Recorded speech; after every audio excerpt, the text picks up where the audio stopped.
Belknap, Cheshire, Eastern Hillsborough, Interior Rockingham, Merrimack, Carroll, Grafton, Southern Coast, Stratford, Sullivan, and Western and Central Hillsborough. What? Heavy snow expected. Total snow accumulations between 4 and 7 inches. Where? Portions of southwest and western Maine. Portions of central, northern, and southern New Hampshire. When? From 1 p.m. Saturday to 11 a.m. Sunday. Travel can be very difficult due to low visibility and snow-covered roads.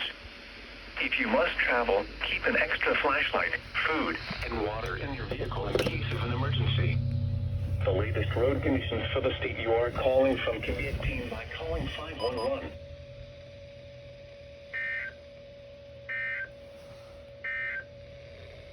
Now for the official